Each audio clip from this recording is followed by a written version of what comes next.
to talk a bit more about the jobs report and really just the market setup here. Let's bring in Craig Fehr. He is with Edward Jones Principal. Craig, let's just kind of go through your thoughts when you saw the number this morning. And I think the question that we've asked a few people, and you now have an hour to kind of gather your thoughts. Does this report change how you're thinking about the state of the recovery? And then we'll go from there into maybe how the market is reacting this morning. As you mentioned, obviously, disappointment is the word that everyone's using to describe this. I think that's a good question. Does this change the trajectory or the outlook for the recovery? My short answer would be no. It probably delays a little bit the real momentum that we're seeing. I think it's a good reminder that this recovery is not fully operating on its own inertia at this moment. There are still tons of friction points that exist as segments of the economy are still pulling themselves out of pandemic driven restrictions. So I think at the end of the day, this probably just delays a little bit of the momentum that we're going to see in job growth. I don't think it signals a new direction for the labor market, but we're seeing markets react a little bit, I think, to the shock and awe number. That's being pacified to some degree by the fact that I think some of the interpretation of this is that the Fed now gets to stay in the game a little bit longer with its foot on the accelerator. Craig, what are the best stocks to own after this report?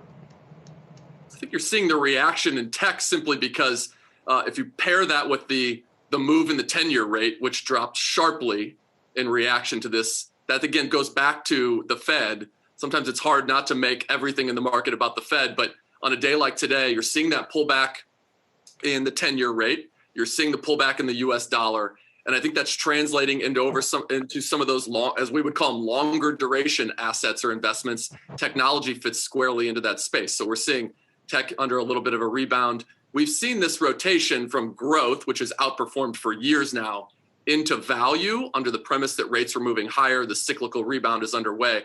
I don't think this job report does anything to destroy that narrative. But I do think we're going to see this kind of short-term reaction where it's a bounce back between value and growth, defense and offense. And I think on a day like today, you're seeing a bit more of that defense. And so it's benefiting stay-at-home names. It's benefiting longer duration, kind of growthier names like tech.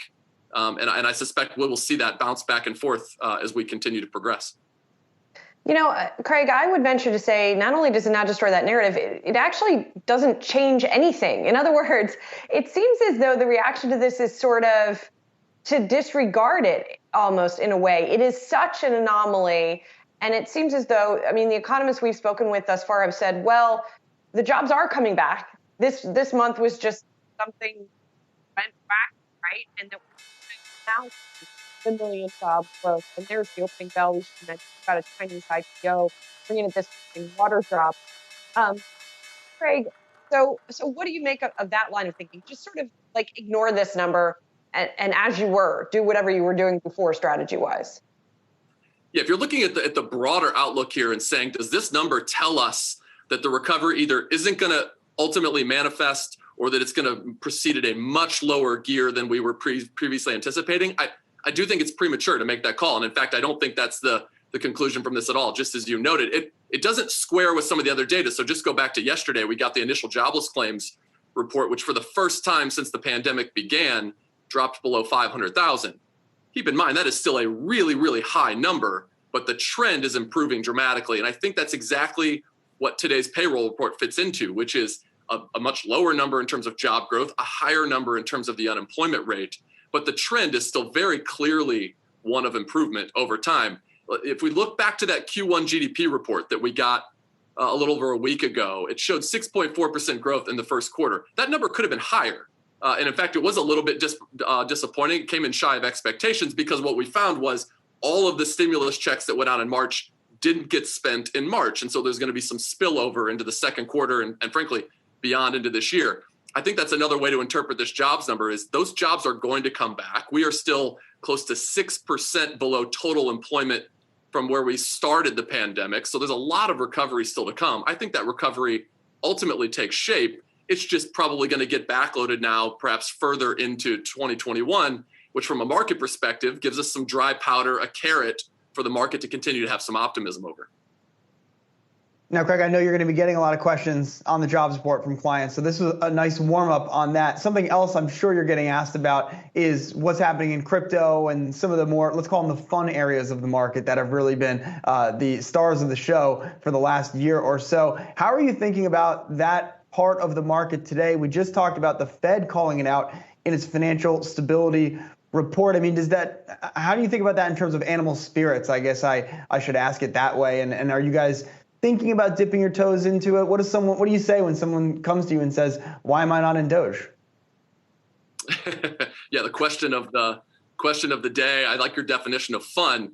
If you like roller coasters and you think they're fun, then that's exactly the way you could think about crypto as an investment. I think the question is you raise, which obviously gets a lot of attention this week because of the role that Elon Musk has played in the mania around Doge and his eminent appearance on Saturday Night Live. I think if we strip ourselves away from that kind of in the moment frenzy, what you find is our view on crypto is, and I'd stop the word there at crypto and not yet cryptocurrency, because it's not, whether it's Doge or Bitcoin or any of the others, not yet meeting that threshold of currency. So our view is it's a speculative asset. And the merit behind it would be there has been a lot of price appreciation. As you said, it's getting a lot of attention. It does have some value in terms of lower correlation to other core assets. Our view at this stage is it's far too early in its life cycle to make that a core allocation in a serious long-term portfolio. So perhaps from a speculative perspective, investors might be attracted to it. We find this, and I think you used exactly the right word. Animal spirits tend to get attracted to the shiniest objects. And it's clear that crypto is a very shiny object given the price appreciation we've seen recently. Remember, those animal spirits were all centered on GameStop not all that long ago.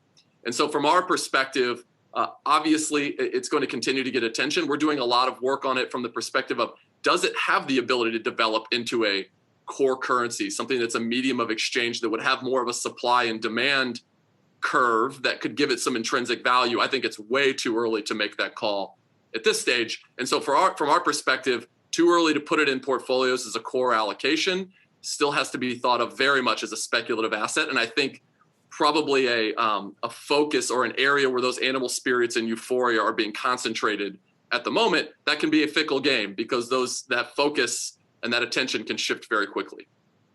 All right. Craig Fehr is an investment strategist and principal at Edward Jones. Craig, always great to get your thoughts. Thanks for jumping on. I know we'll talk soon.